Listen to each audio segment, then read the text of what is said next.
He desert dream that turned deadly. Bugsy Siegel's Flamingo Gamble. What if a ruthless gangster with a Hollywood smile dared to carve an empire out of Nevada's barren dust, only to have his vision shattered by a barrage of bullets that still echoes through Sin City's neon lights? Imagine pouring millions into a glittering oasis, rubbing shoulders with stars like Clark Gable and Judy Garland, all while the mob's shadowy enforcers circle like vultures. This isn't just a tale of ambition.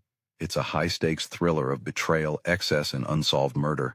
Buckle up as we dive into the 1940s saga of Benjamin Bugsy Siegel, the man who built the Flamingo Casino and paid the ultimate price. The ruthless charm of Bugsy Siegel. Born Benjamin Siegelbaum in 1906 to poor Jewish immigrants in Brooklyn, Siegel clawed his way from street extortion to the pinnacle of organized crime. Nicknamed Bugsy for his explosive temper, think crazy as a bedbug, he teamed up with childhood pal Meyer Lansky to form the Bugs and Meyer Mob, bootlegging booze during Prohibition and evolving into hitmen for the infamous Murder, Inc. By some accounts, Siegel personally pulled the trigger on over 30 kills, including high-profile whacks that helped solidify the national crime syndicate. He wasn't just a thug. He was a dapper operator who moved to California in the 1930s, schmoozing with celebrities like George Raft and Jean Harlow, while running rackets in gambling, narcotics, and extortion.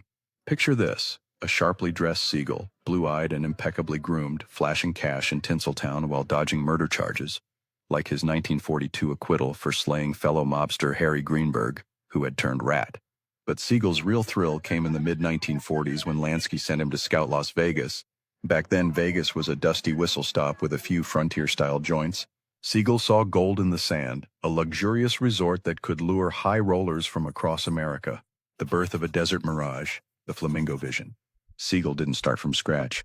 He muscled in on developer Billy Wilkerson's half-built project, buying him out with syndicate cash and a loan from the Continental Bank of Utah, named after his fiery girlfriend Virginia Hill, or perhaps her long legs depending on the rumor. The Flamingo was Siegel's obsession, a $6 million behemoth inspired by Havana's opulent casinos.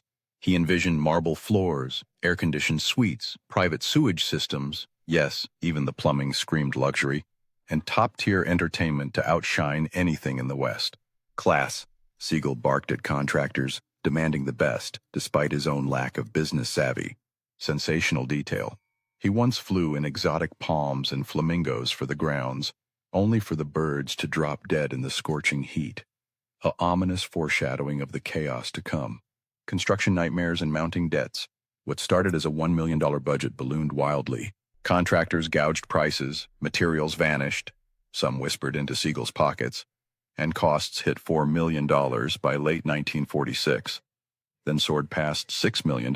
Siegel's mob backers, including Lansky and Lucky Luciano, grew furious, suspecting he and Virginia Hill were skimming up to $1 million, funds allegedly funneled through Swiss banks. Tensions escalated at the infamous 1946 Havana Conference, where syndicate bosses reportedly greenlit a hit on Siegel if the Flamingo flopped. Meanwhile, Siegel clashed with associates like Mo Sedway, even threatening to chop him up and feed him to the hotel's garbage disposal during a heated March 1947 meeting. The pressure was electric. Delays, thefts, and whispers of betrayal turned the site into a powder keg.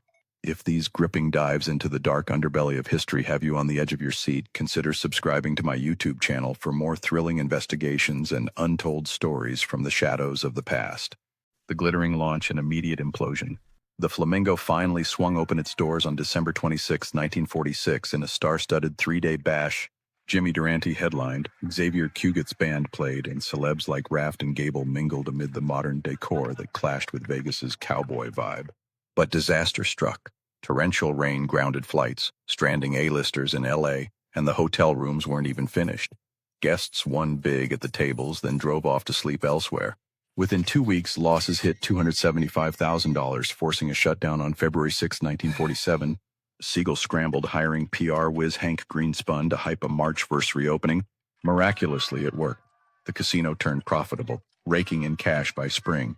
But was it too late? A hail of bullets, the grisly end. On June 20th, 1947, just months after the turnaround, Siegel lounged in Virginia Hill's Beverly Hills mansion, flipping through the Los Angeles Times with associate Alan Smiley. Hill had conveniently jetted to Paris after a blowout fight. At 10:45 p.m., a .30 caliber M1 carbine barked from outside. 9 shots shattered the window, 4 slamming into Siegel. One bullet obliterated his eye, sending it flying 15 feet across the room. Another tore through his cheek and neck. 2 more pierced his chest. Smiley hit the deck, unscathed but for a ripped jacket. The killer vanished into the night, possibly using a trellis for aim. Precision that hinted at a pro hit, maybe even 2 shooters. Who pulled the trigger? Theories swirl like casino smoke. Mob money woes point to Lansky, who denied it but had motive after the overruns. Or was it Sedway preempting Siegel's threat with help from lover Matthew Moose Panza? Even Hill's brother Chick was eyed for family revenge. The case, still unsolved, a cold file in LAPD archives. Legacy of blood and neon. What lingers in the desert? Siegel's corpse barely cooled before his associates, like Sedway, Gus Greenbaum, and David Berman, seized the Flamingo, turning it into a gold mine that sparked Vegas's boom.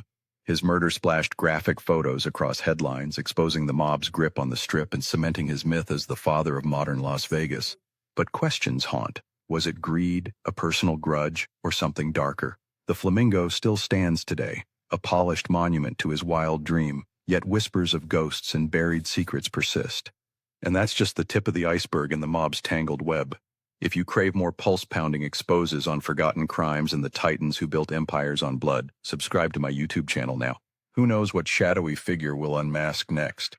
Don't miss out. Hit subscribe and stay thrilled.